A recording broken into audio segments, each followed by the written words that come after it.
especially to him, but it's ridiculous.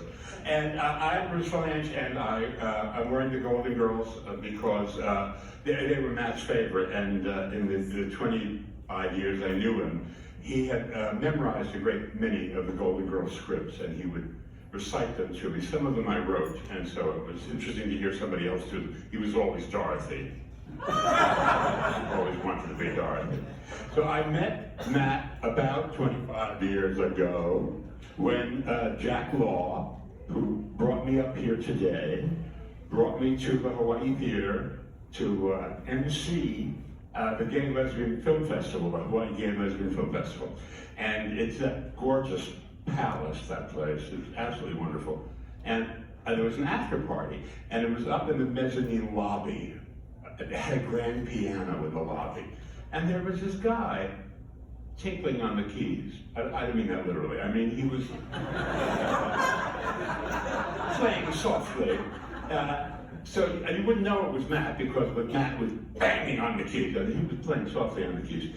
And I thought, well, that's very pleasant and all that. And I began to notice that he would observe people as they came in, and he would change what he was playing. So there was this tall, blonde hunk Beach Boy who came in, and suddenly Matt was going very under his breath, have you ever seen a dream walking? Well, I have. And then this older woman who was dressed much too old for herself and had a lot of makeup go by, and he quietly said, she works hard for the money. I thought, I have to meet this guy. So I went up and we started talking, and we kind of bonded, and we realized that I said to him, I know that I love Hawaii, I love coming here, and he loved it. And I said, I know why you love it so much. I boned up on Louis Ukulani, and I realized this town loves a fat queen. And we certainly qualify for that. So we then encountered him on Atlantis cruises.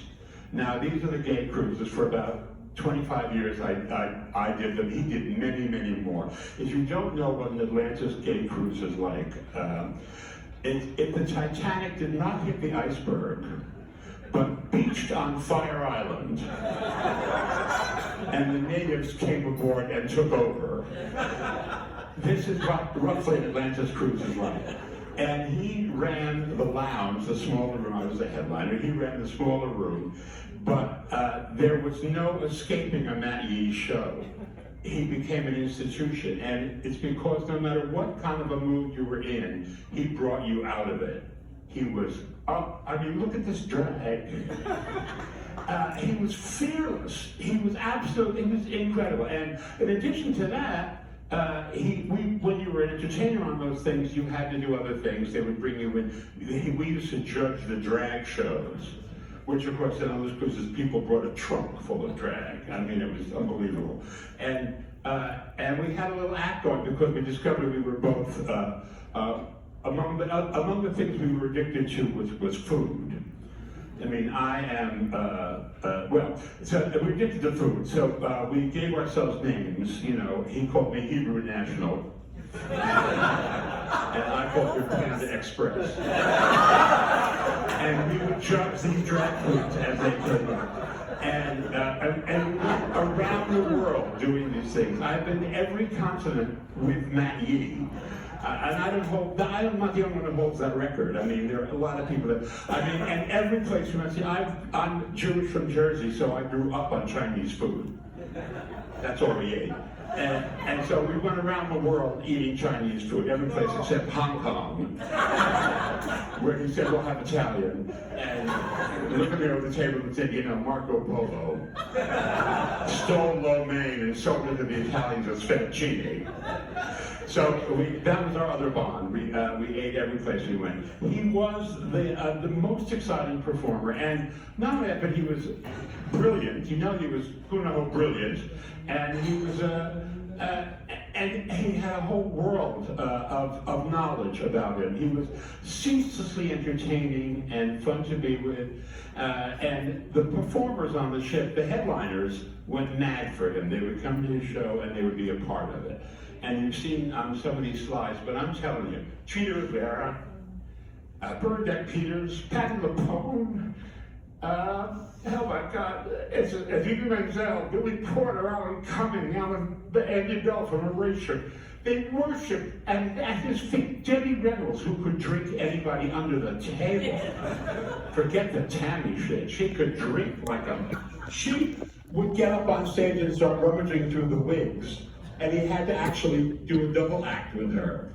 So, and they all went to see him wherever he worked. If he were in New York, that was like the Tony Awards, because everybody who'd ever worked on Atlantis was a fan and went to see him.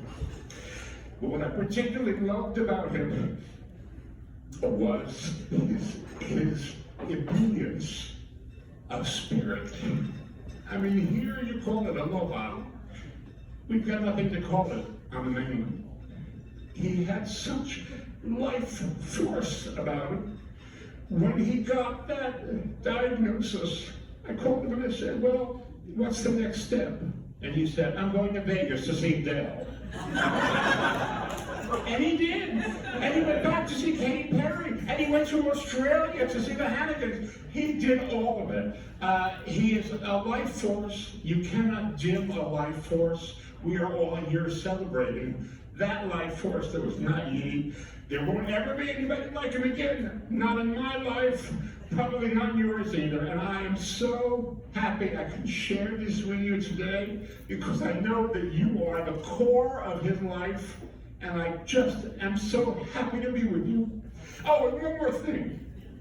If you ever saw Matt's show, you know that he insisted the audience respond to whatever he's doing. And he would end the show like that. And so he would say, repeat after me, oi! Oi! Oi! Oi!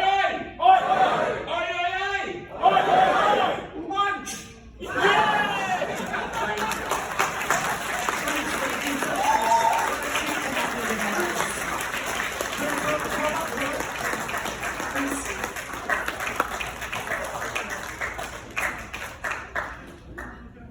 Wait right here. I couldn't say it better. A bunch of oys and then lunch, because that's about where we're at. I know that many of you have stories to share, and we want to hear them all. And the microphone's going to be open.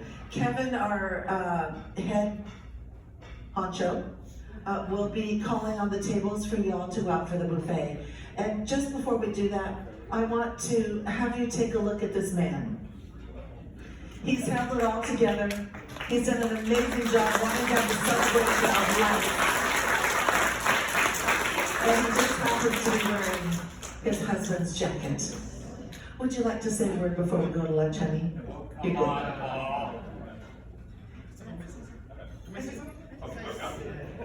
I promised myself I wouldn't talk. That's impossible. That's impossible. That's all right. Share a few words, please. Oh, okay. What can I say? Thank you everybody for coming today, and thanks for responding personally. I think I spoke to or sent emails or spoke to everybody who sent invitations to come.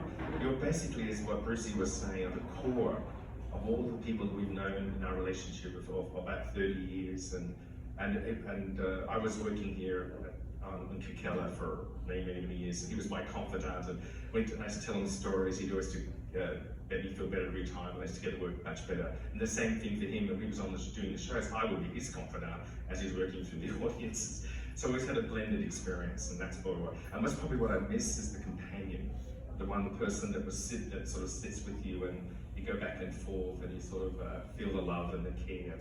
And this is an expression of that. I want to make sure everybody heard that from me.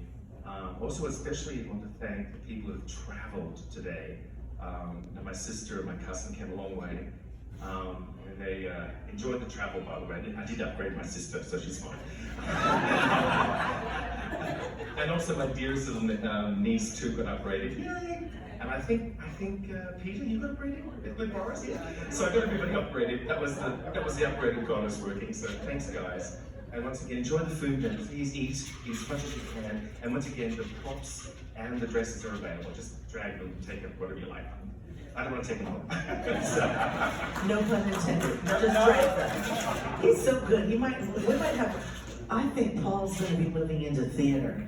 I could use some support. All right. Did you hear me? All right, everybody. So we're going to be called to have a dining experience, and I would like you to be brave enough to just come up and take the microphone and share your thoughts and your stories, because we wouldn't have known anything about what Brucey just shared, right? And Candy Shell having not met Matt, but the magic of what was created. So just please be courageous, be like Matt, and come on up. So we are ready? What's the word? Lunch? 1, 2, 3. Lunch! Let's do this.